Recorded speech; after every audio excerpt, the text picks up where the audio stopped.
pessoal, aqui é a Natália Petris e hoje vamos falar sobre esse clássico aqui, O Carteiro e o Poeta. Parece que esse foi o ano de conhecer o autor Antônio Skármeta, que eu falei pra vocês que eu não sei pronunciar isso ainda. Esse autor chileno, que já tem resenha desse livro aqui no YouTube também. Vou deixar um cardzinho pra vocês conseguirem ver a resenha desse aqui também, que eu amei. Já me apaixonei pelo autor. Quando eu vi esse daqui, é óbvio que eu pedi também. Os dois foram recebidos em parceria com a Record Educação, que está sendo uma grande parceira esse ano, que eu estou amando muito essa parceria. Através dela eu estou conhecendo esses grandes clássicos, né? Autores diferentes que eu ainda não tinha tido contato. Então, enfim, né? As duas edições, elas são tipo uma coleçãozinha, né? Esse daqui é um pouco mais grosso, esse daqui é bem curtinho. E assim, gente, tão curto que eu li numa fila de banco. Eu fiquei na fila mais ou menos 1h30 por aí e eu li o livro todo na fila. Os capítulos são curtos, as folhas são pequenas e é assim, ó. É igual o outro, dá pra gente ler rapidinho porque tem pouquíssimo texto assim, né, em cada página. Então, pra quem viu esse daqui ou já conhece a história desse livro, O Dia em que a Poesia Derrotou um Ditador se passa, né, na queda do ditador, do Pinochet, nos anos 80. E esse daqui se passa um pouquinho antes, né, nos anos 70. Eu acho engraçado esses títulos, né? O Dia que a Poesia Derrotou um Ditador e o ditador é o Pinochet.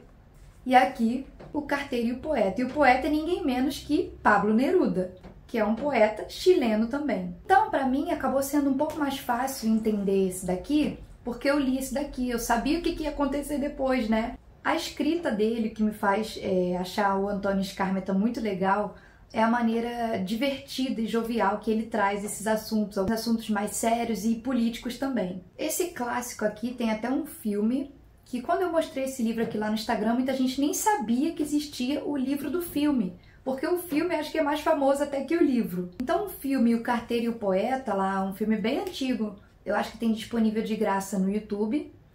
E agora a Netflix lançou também uma outra edição, não sei como é que foi feito, um filme mais novo, uma releitura desse mesmo livro.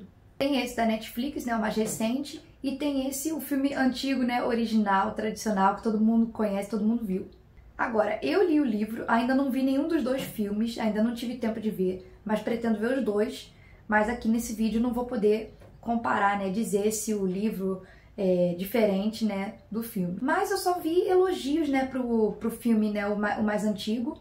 O novo eu não sei, não vi ninguém falar nada, mas eu sei que o antigo todo mundo elogia, fala que é lindo e emocionante. O livro também é, mas eu acredito que algumas coisas não estejam no filme, né? O filme deve ser muito mais romantizado. Então a história do O Carteiro e o Poeta é literalmente a história entre o carteiro e o Pablo Neruda.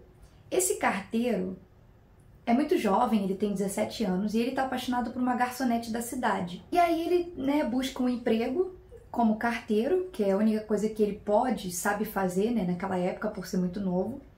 Aí pede esse emprego, um cara dá pra ele e falou assim, você só vai entregar a correspondência pra uma pessoa. Aí ele falou, mas poxa, que trabalho é esse, uma pessoa? Aí o cara falou, pra um poeta.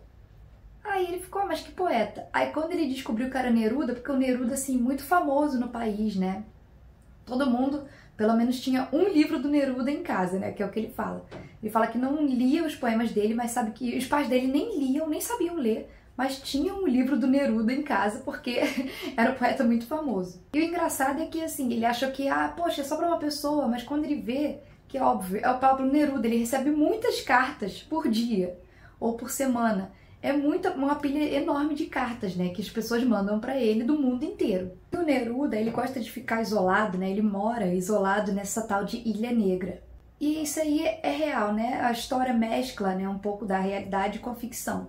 Tanto que a parte política, né, o que acontece politicamente, do Neruda se candidatar a senador, do presidente da época, todos os acontecimentos históricos do livro são reais. Então essa casinha onde o Neruda morava, lá na Ilha Negra, existe, né, até hoje, ela é aberta à visitação e tudo. Só que aí o Antônio Skármeta pegou essa história, né, que é real, do Neruda morar ali, a parte política, e montou esse romance aí com o carteiro lá, conversando com ele. E aí, enfim, toda vez que o carteiro ia lá levar as cartas pro Neruda, ele tentava puxar um assunto, conversar com ele, né? Aí o Neruda foi até muito simpático e respondia, né, as coisas dele, até que chegou um dia que eles realmente conversavam, né, e ficaram amigos e tal. E o legal é que o carteiro, bem novinho, Mário Giménez, estava apaixonado por essa garçonete, que também era bem jovem, e pedia conselhos amorosos para o Neruda.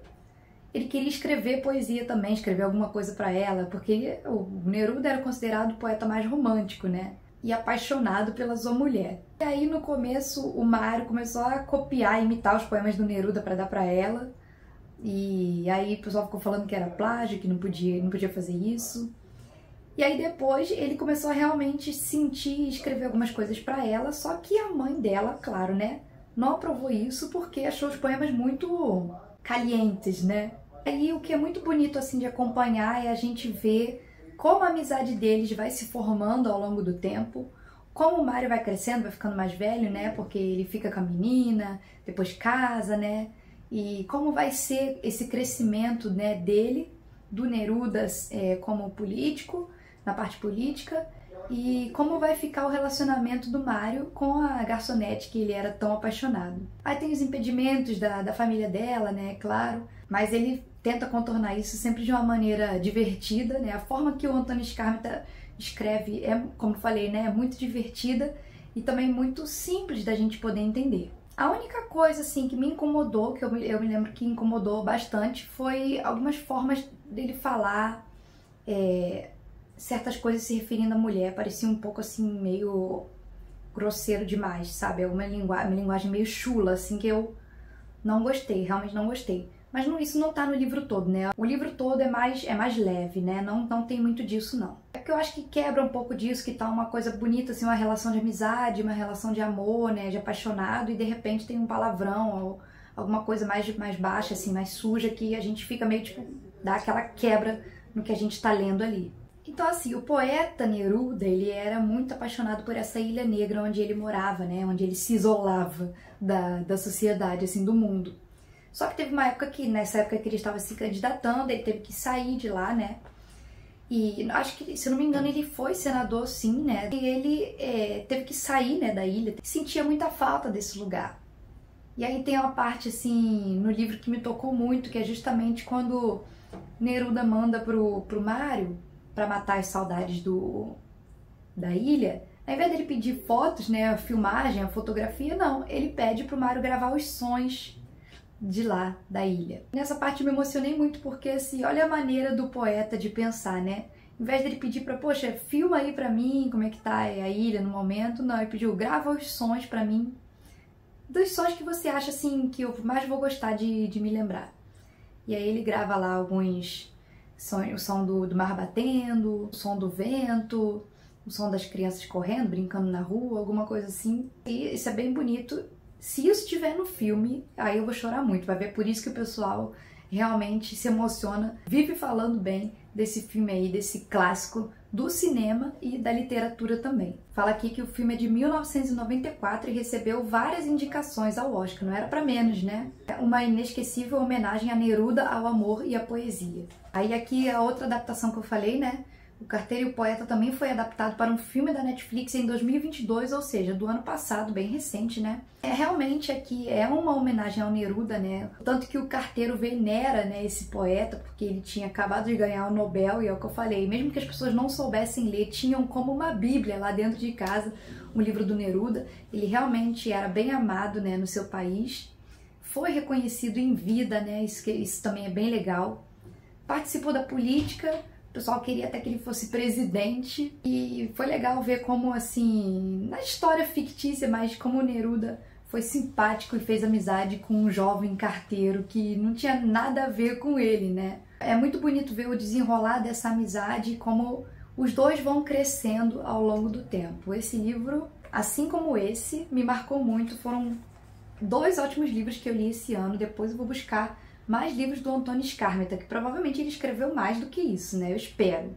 Então, mesmo que você já tenha visto o filme clássico, né, o antigo, dá uma chance pro livro também, porque o livro é muito bonito, é muito legal de se ler. Então é isso, espero que vocês tenham gostado dessa resenha e se interessem também por esse livro, que é um clássico que atravessa gerações.